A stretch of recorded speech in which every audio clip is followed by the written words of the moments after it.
Hey, this is Pamela Riemenschneider. I'm the retail editor for Blue Book Services, and this is the Produce Reporter Week in Review. I guess, Greg, since it's a bye week. It's the hype week, so we're just gonna keep it on the chill and bring back Chiefs next week. Yeah, you know what?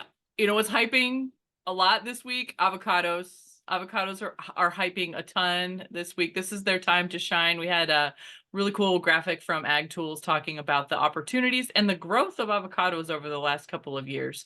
We also had a really interesting analysis piece from Stamilk growers talking about maybe an underutilized opportunity. Yeah, of course, when we're talking Stamilt, well, I mean, it could be pears, but this one's about apples. And the good news is, in this time of inflation, in December, the average apple price dropped this year to 185 from 199 a year ago. So that's good news. That's down like 7% year over year, average retail price of apples. And so that begs the question, did we see more apple sales? Not really, just barely, like 0.3% year over year. It's like Apple industry saying, here we're lowering inflation. We have all these new great varieties in high volume, all these new pack sizes, sustainability, sell more apples, buy more apples Right? from consumers, and we're not doing it.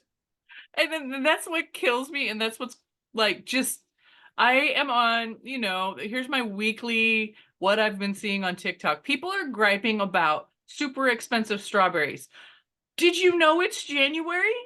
And that there aren't very many strawberries grown in January? And then I see like rebuttals that are like, oh, you should only be eating seasonally. And right now, seasonally means kale and Brussels sprouts and citrus. And I was like, no, no, no, this is America, my friend. And in America, we have apples year round, but especially this time of year and especially this season. The apples are so plentiful. Every time I walk into HEB, there is a different amazing variety right there front and center for 97 cents a pound. Every single time I walk in. It could be an Evercrisp. It was Envy last week. Cosmic Crisp, 97 cents a pound. Right there front and center. Every retailer should be doing this right now. They should be promoting apples because people are griping about spending too much on groceries, and there's your answer. Is the apples are right there. And what else are they doing? They've done let's see, pouch bags. We've got regular plain old poly bags for emphasizing how cheap stuff is. We've got sustainable packaging. We've got new varieties. As someone who has recently traveled to Europe and shopped in produce departments in Europe, the apple category over there, and my expat friends who live over there, they say the same thing. The apples in America are so good, and the apples overseas, like there's like 6 varieties, and they're mealy and they're boring and they don't look good. And you walk in the apple department in the United States, and it's a shining beacon of amazing flavor. It's we have the whole country's the Big Apple. There was a little bit of good news in there. Organics volume was up almost 12% year over year in December, and dollars up 4%. So I mean, organic is a bigger part of the Apple industry than organic is of a lot of commodities. And I think So it's that's because it's so well substantial. established. I Yes, mean, it's it's predictable, which is good. You know, when you get an organic apple, you have a pretty good idea it's going to be good quality. Whereas yeah. some of the other ones struggle a little more, and shelf life's an issue, and so forth. Well, yeah, I know. It just seems like there's a lot of opportunity here, and I think it's in retailers' court, honestly, because every single week we get 2 to 3 news releases from Apple companies talking about sales of new varieties, exciting new varieties, new pack sizes, new innovation. They're doing everything, and apples are amazing here. So where's the disconnect? And when consumers are on social media griping about the exorbitant cost of something that is so wildly out of season. I mean, Florida strawberries are coming on, and Mexican strawberries are happening, and we're talking about the crop reports from Southern California. but we're still a ways away from volumes of strawberries. So Oh let's yeah. talk about what we have volumes of right now that taste amazing, and that's apples. So, Yeah. It wasn't in the release, but I have personally noticed that pears are incredible right now too. oh yeah, so I had this thing in Switzerland.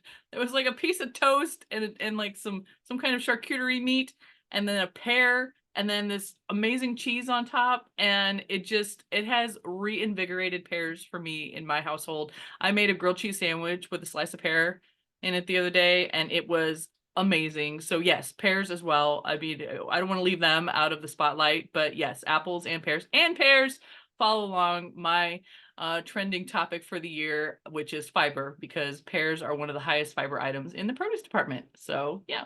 So we're done with our apple soapbox or apple box. Doesn't even have to be a soapbox. Let's move on to the retail news of the week. And one of those topics is Walmart. Walmart again this week, dropping some huge news. Kind of not surprising in some ways and surprising in others, because they are talking about a store of the future concept, 150 new stores, and converting existing stores to this store of the future. And when you look at the concept, it's small. There weren't a whole lot of details about it in the news release and in the statement. It was a statement from John Furner, the president and CEO of Walmart US. But I'm looking at this picture, and if you look at the cars and you look at the scale, this Walmart's tiny. Well, now let's Tiny be for a super realistic. center. Yes, exactly. I mean, when you shop at Aldi and you see the small Walmart, it's still pretty darn big. It's just, uh, do they have to be as big as a big super center? Some Well, places, other places, not really. not really. And when we talk about what Walmart's doing with its square footage and the ways that they're switching out the stores, they're trying to kind of, I don't know, right size. Maybe they got too big. Maybe there's too much stuff. Maybe they don't need to have, half the store be a warehouse. Maybe they're going to go into more automation. The one thing I did notice in all of this concept photos that they released, and the reason that I didn't pull a produce department photo, is that their store of the future produce department looks like the produce department of 6 years ago in Cedar Park, Texas. It looks the same. There's no difference but I will note that I shop this store all the time. I've been shopping this particular Walmart store for close to 20 years, as long as it's been around. And then the other one that's like bigger, ever since they opened it about a decade ago, it seems. It was too big. The produce department was too big before. There were duplicated displays. There were like there would be 3 or 4 different displays of easy peel mandarins, for example. And now the pictures I'm looking at have a more compact looking wet rack with, smaller displays, kind of right sized displays. And then it kept that farmer's market kind of thing with the 4 top dry tables that you see in almost every produce department. So it's interesting to see that the produce department looks a little bit smaller, but I thought they got a little inflated there for a little while. So it'll be You interesting just to didn't see. realize that you were living in the future all those years. I know that that store is a concept store, and I know that they tinker with it quite a bit. I can remember back in the day where they were doing in-house cut pineapple, and I was like, "No, Walmart, let's not do this." And they they transitioned away from that. There was one of those store manager academies out back as well. So I know they're doing, and also the checkout lanes. The last time I went, they had put back even more full service checkout lanes. So what was Um, the percentage like? it looked close to like 40-60. Manned checkout lanes 40%, 60% self-checkout. And before they had gone down all the way down to only 2 manned checkout lanes, and the rest of them were the automated ones. So Or like the 90%. yeah, 90-95%. Like it would be like 30 self-checkout lanes and 2 regular ones. And now they've gone back to maybe 10 regular checkout lanes and 15, 20 self-checkout lanes. So, I mean, they're making a shift back into checkout lanes. And I think they figured it out because of the shrink issues that people are having with them. Yeah, it's a mix somewhere. It's not going to be all one or the other. Yeah, it's not gonna be all one or the other. And I'm seeing Aldi is sticking with some of it's because the Aldi near me put in the self-checkout lanes. And I still rarely see anyone try them. Everyone's too scared unless they only have like 2 things.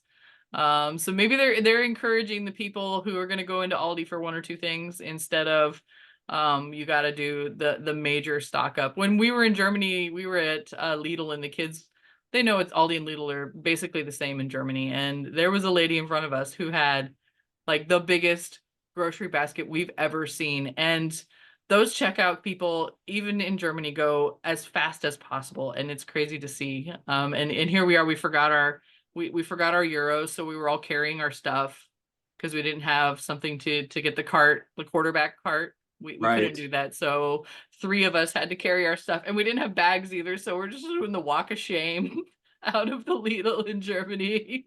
Well, you didn't go and scrounge one of the boxes? No, they don't do that in Germany. You got to bring your own What? bags. They Yeah, there's don't keep nobody boxes scrounging around? boxes. Yeah. Or at least they don't do that in the place that I was. We also had something huge news from Kroger, and it was kind of buried in a weird headline that they wrote. They says they Kroger says it has new supplier biodiversity goals. And this is for produce suppliers, and this was part of their a huge document. It's their ESG, environmental sustainability, whatever they call it, massive publication. And the press release that they put out with it said they've got these biodiversity goals, but when you read into it, it's actually requirements.